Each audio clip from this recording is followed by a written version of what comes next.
ओम नमो भगवते वासुदेवाय। स्वागत है आप सभी का हमारे चैनल पर। आज के इस वीडियो में आप सुनेंगे श्री सत्यनारायण व्रत की कथा। पूर्णिमा के दिन किया जाने वाला श्री सत्यनारायण का व्रत सभी प्रकार की मनोकामनाओं को पूर्ण करने वाला है। अगर व्रत नहीं भी कर सकते तो भी कथा तो अवश्य सुननी चाहिए। कथा सुनने मात्र से ही भगवान श्री सत्यनारायण की कृपा प्राप्त होती है और सभी प्रकार के कष्ट दूर होकर जीवन में सुख और शांति की स्थापना होती है। तो आइए शुरू करते हैं श्री सत्यनारायण व्रत की कथा। लेकिन कथा आरंभ करने से पहले आपसे एक ही आग्रह है, अगर अभी तक आपने चैनल को सब्सक्राइब नहीं किया है, पहली बार चैनल पर आए हैं तो चैनल को सब्सक्राइब करके बेल आइकन पर क्लिक कर लीजिए और अगर कथा पसंद आती है तो लाइक करके औरों को भी शेयर करिए। तो आइए शुरू करते हैं श्री सत्यनारायण व्रत की कथा।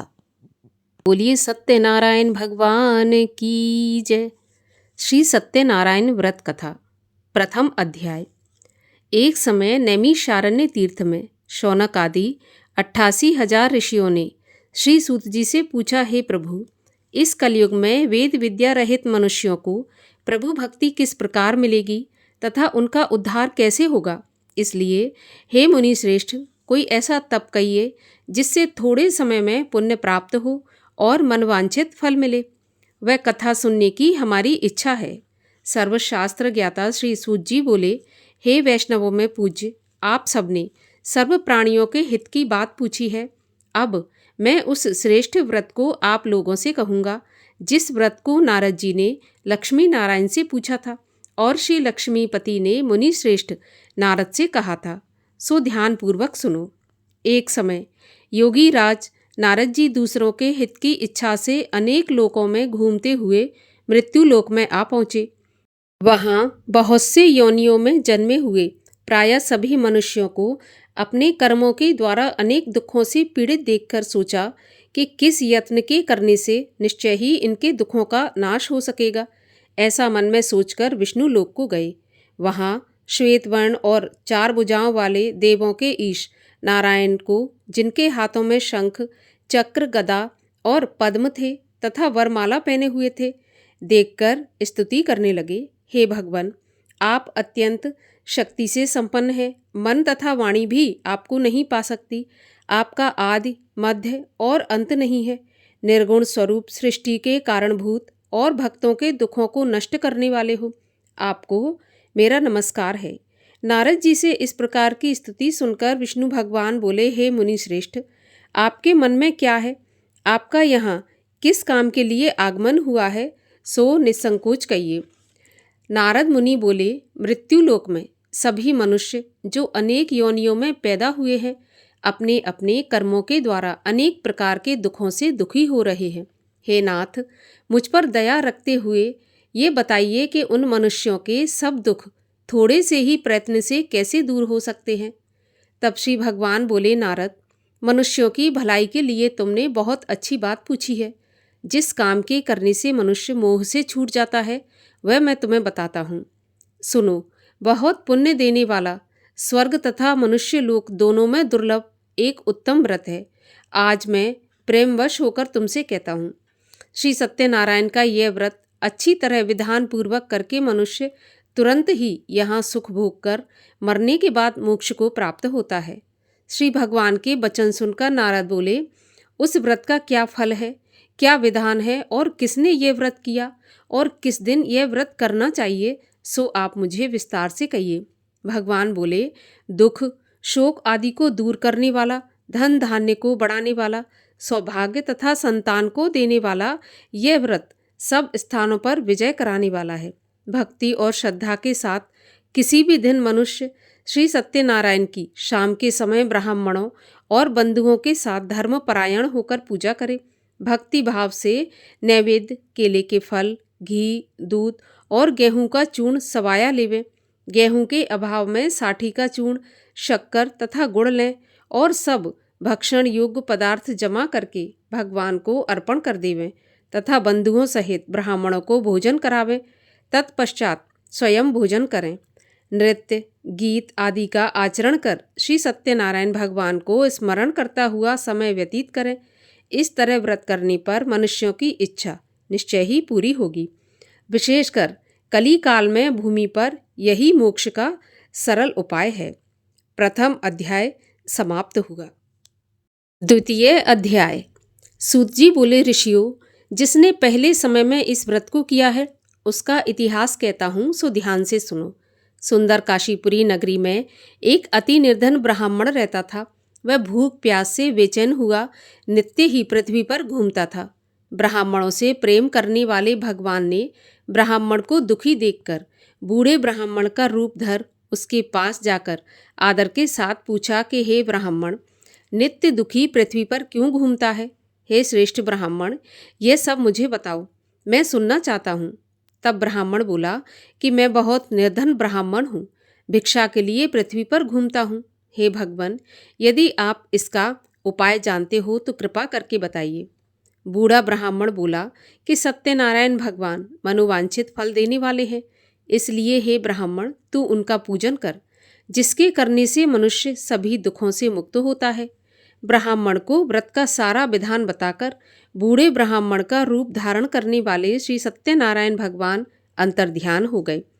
जिस व्रत को बूढ़े ब्राह्मण ने बताया है मैं उसको करूँगा, ऐसा निश्चय करने पर उसे रात में नींद नहीं आई। वह सवेरे ही उठा, श्री सत्यनारायण भगवान के व्रत का निश्चय कर भिक्षा के लिए चल पड़ा। उस दिन उसको भिक्षा में बहुत सारा धन मिला, जिससे बंधु बांधवों के साथ उसने श्री सत्यनारायण भगवान का व्रत किया। इसके करने से वह ब्राह्मण सभी दुखों से छूटकर अनेक प्रकार की संपत्तियों से युक्त हुआ। उस समय से वह ब्राह्मण हर महीने व्रत करने लगा। इस तरह श्री सत्यनारायण भगवान के व्रत को जो करेगा वह सभी पापों से छूटकर मोक्ष को प्राप्त होगा। आगे जो पृथ्वी पर सत्यनारायण का व्रत करेगा मनुष्य वह सभी दुखों से छूट जाएगा। इस तरह नारद जी ने नारायण का कहा हुआ यह व्रत तुमसे कहा।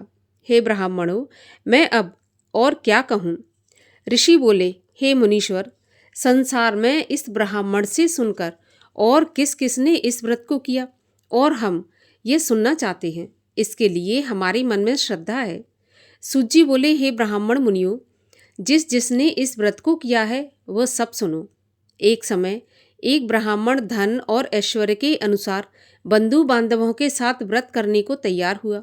उसी समय एक लकड़ी बेचने वाला लकड़हारा बूढ़ा आदमी आया और बाहर आकर लकड़ियों को रखकर ब्राह्मण के मकान में गया। प्यास से दुखी लकड़हारा उनको व्रत करते देखकर ब्राह्मण को नमस्कार करके कहने लगा कि आप ये क्या कर रहे हैं और इसके करने से क्या फल मिलता है, कृपा करके मुझे बताइए। तो ब्राह्मण ने कहा, सभी मनोकामनाओं को पूरा करने वाला यह श्री सत्यनारायण भगवान का व्रत है। इसकी ही कृपा से मेरे यहाँ धन धान्य आदि की वृद्धि हुई है। ब्राह्मण से इस व्रत के बारे में सारी जानकारी प्राप्त करके लकड़हारा बहुत प्रसन्न हुआ।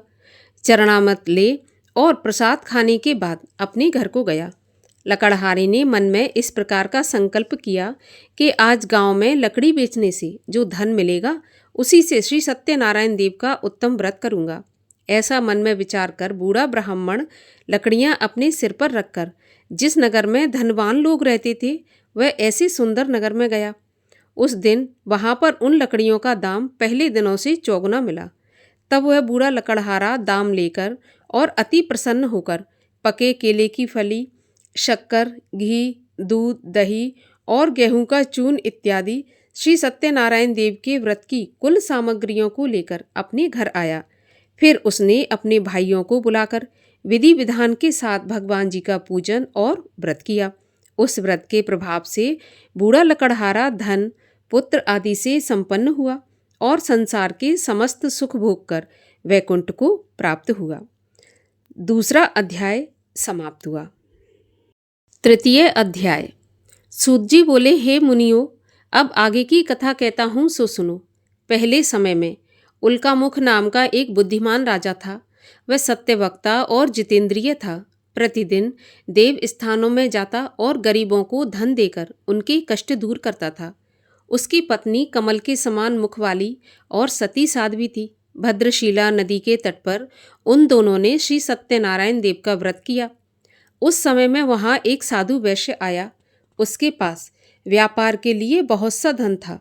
वह नाव को किनारे पर ठहराकर राजा के पास गया और राजा को व्रत करते हुए देखकर विनम्रता से पूछने लगा कि हे राजन, भक्ति युक्त चित्त से आप यह क्या कर रहे हैं?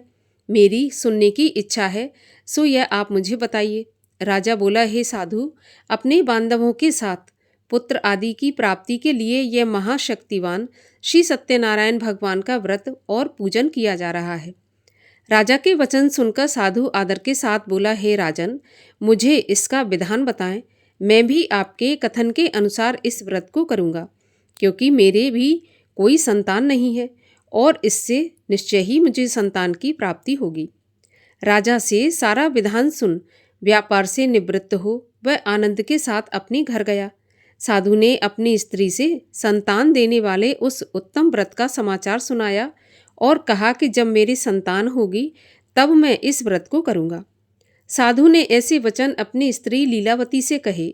एक दिन उसकी स्त्री लीलावती पति के साथ आनंदित हो सांसारिक धर्म में प्रवृत्त होकर भगवान सत्यनारायण की कृपा से गर्भवती हो गई और 10वें महीने उसके गर्भ से एक सुंदर कन्या का जन्म हुआ। दिनों दिन वह कन्या इस तरह बढ़ने लगी जैसे कि शुक्ल पक्ष का चंद्रमा बढ़ता है। कन्या का नाम कलावती रखा गया। तब लीलावती ने बड़े ही मीठे शब्दों में अपने पति से कहा कि हे नाथ, आपने जो संकल्प किया था कि भगवान का व्रत करूँगा, अब आप उसे करिए। साधु बोला, हे प्रिय, मैं इस व्रत को कलावती के विवाह पर करूँगा। इस प्रकार अपनी पत्नी को आश्वासन देकर वह नगर को चला गया। कलावती पिता के घर में बड़ी हो गई। साधु ने जब नगर में सखियों के साथ अपनी पुत्री को खेलते देखा तो तुरंत ही दूत बुलाकर कहा कि मेरी पुत्री के लिए कोई सुयोग्य वर देखकर लाओ।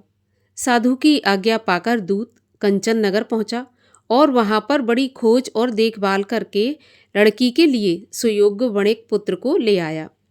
उस सुयोग्य लड़के को देखकर साधु ने अपने बंधु बांधवों सहित प्रसन्न चित्त अपनी पुत्री का विवाह उसके साथ कर दिया। किंतु दुर्भाग्य से विवाह के समय भी वह उस व्रत को करना भूल गया। इससे श्री सत्यनारायण भगवान क्रोधित हो गए और श्राप दिया कि तुम्हें दारुण दुख प्राप्त होगा। अपने कार्य में कुशल साधु बनिया अपने दामाद सहित समुद्र के पास स्थित रत्नपुर नगर में गया और वहां दोनों ससुर दामाद चंद्रकेतु राजा के उस नगर में व्यापार करने लगे। एक दिन भगवान श्री सत्यनारायण की माया से प्रेरित कोई चोर राजा का धन चुराकर भागा जा रहा था, किंतु अपने पीछे राजा के दूतों को आता देखकर चोर ने घबराकर भागते हुए राजा के धन को वहीं पर चुपचाप रख दिया जहां वे दोनों ससुर जमाई ठहरे हुए थे। जब दूतों ने उस साधु वैश्य के पास राजा के धन को रखा देखा तो वे दोनों को बांधकर ले गए और बड़ी प्रसन्नता से दौड़ते हुए राजा के पास जाकर बोले, महाराज, ये 2 चोर हम पकड़कर लाए हैं। इन्हें देखकर आप आज्ञा दें कि इनके साथ क्या करें। तब राजा की आज्ञा से उनको कठिन कारावास में डाल दिया गया और उनका सारा धन छीन लिया। श्री सत्यनारायण भगवान के श्राप द्वारा उनकी पत्नी भी घर पर बहुत दुखी हुई और घर पर जो कुछ धन रखा था उसे चोर चुरा कर ले गए। शारीरिक और मानसिक पीड़ा तथा भूख प्यास से अति दुखी हो अन्न की चिंता में कलावती एक ब्राह्मण के घर गई। वहां उसने श्री सत्यनारायण भगवान का व्रत होते देखा। फिर कथा सुनी और प्रसाद ग्रहण करके रात को घर आई तो माता ने कलावती से पूछा, पुत्री, तुम इतनी देर तक कहाँ थी? कलावती बोली, माँ, मैंने एक ब्राह्मण के घर श्री सत्यनारायण भगवान का व्रत होते देखा है। कन्या के वचन सुनकर लीलावती भगवान के पूजन की तैयारी करने लगी। लीलावती ने परिवार और बंधुओं के सहित श्री सत्यनारायण भगवान का पूजन किया और वह वर मांगा कि मेरे पति और दामाद शीघ्र ही घर आ जाएं। साथ ही प्रार्थना की कि हम सबका अपराध क्षमा करो। श्री सत्यनारायण भगवान इस व्रत से संतुष्ट हो गए और राजा चंद्रकेतु को स्वप्न में दिखाई दिए और कहा, राजन, दोनों वैश्य को प्रातः ही छोड़ देना और उनका सारा धन जो तुमने ग्रहण किया है उन्हें वापस दे देना, नहीं तो तेरा राज्य, धन, पुत्र आदि सब नष्ट कर दूंगा।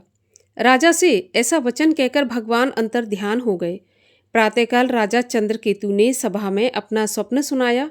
फिर दोनों बड़े पुत्रों को कैद से मुक्त करके सभा में बुलाया। दोनों ने आते ही राजा को नमस्कार किया।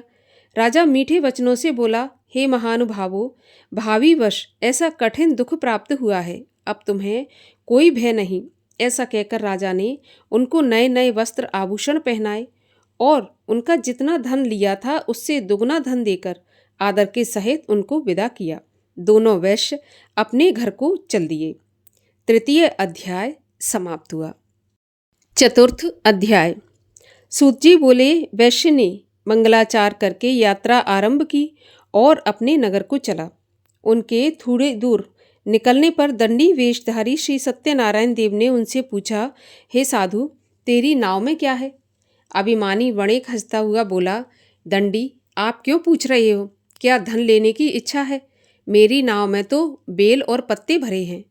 वैश्य का कठोर वचन सुनकर भगवान ने कहा, तुम्हारा वचन सत्य हो।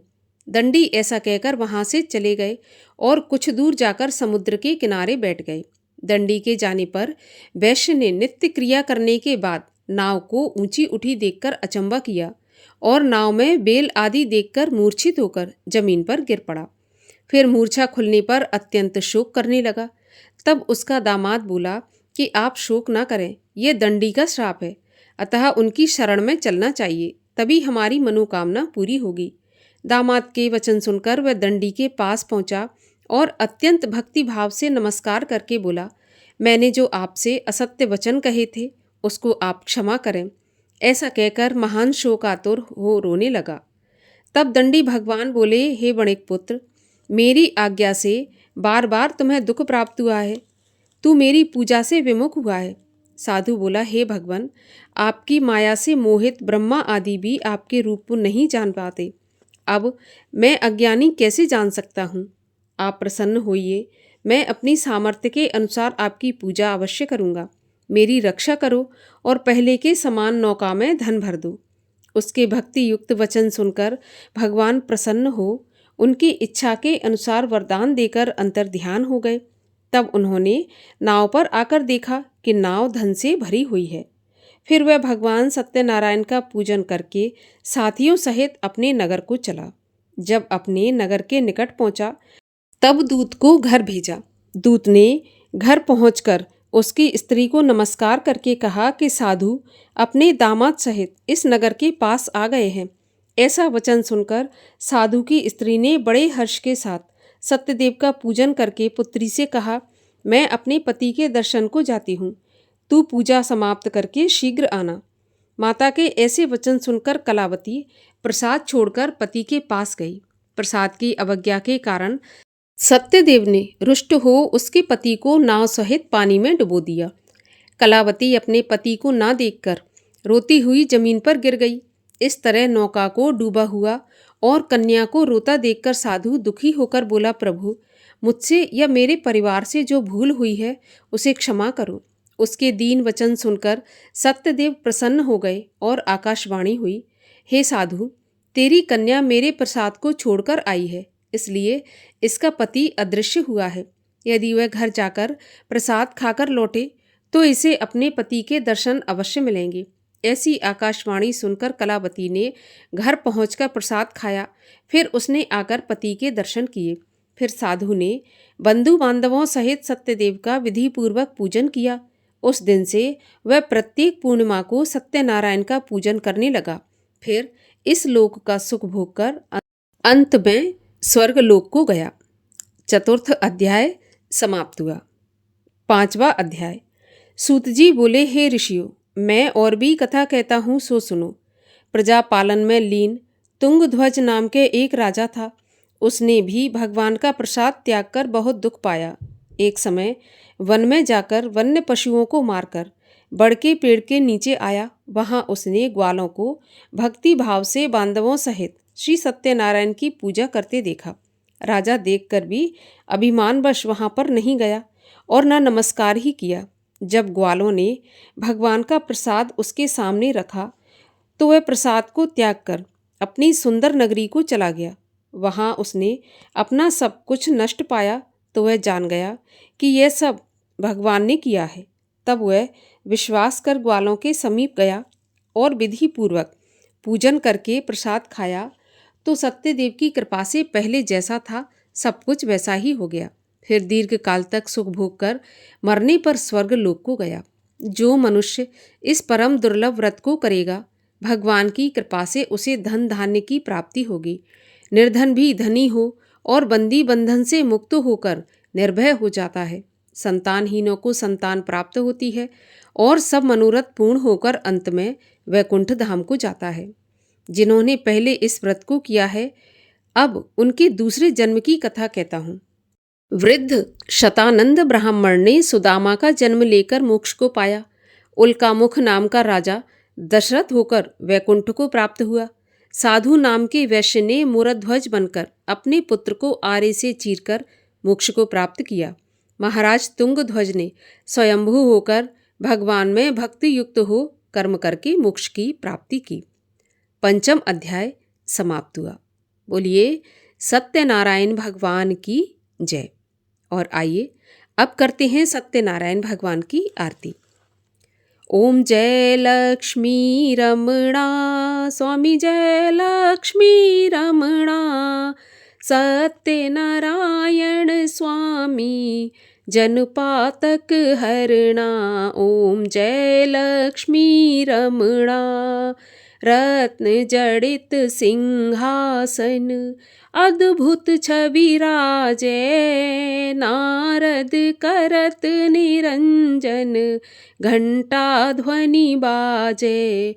ओम जय लक्ष्मी रमणा, प्रकट भये कलि कारण, द्विज को दर्श दियो, बूढ़ा ब्राह्मण बन कर कंचन महल कियो।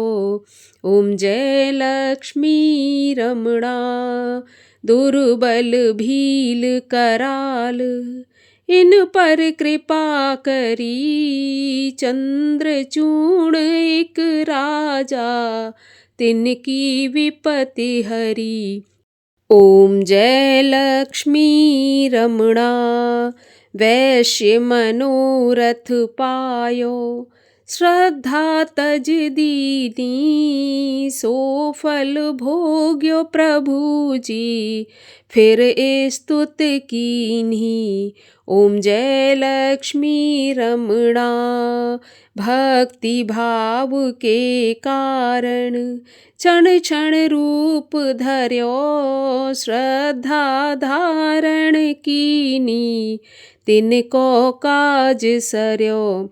ओम जय लक्ष्मी रमणा, ग्वाल बाल संग राजा, वन में भक्ति करी, मन वांछित फल दीना, दीन दयाल हरि। ओम जय लक्ष्मी रमणा, चढ़त प्रसाद सवाया, कदली फल मेवा, धूप दीप तुलसी से, राजी सत्य देवा। ओम जय लक्ष्मी रमणा, सत्यनारायण जी की आरती जो कोई जन गावे, कहत शिवानंद स्वामी, इच्छित फल पावे। ओम जय लक्ष्मी रमणा।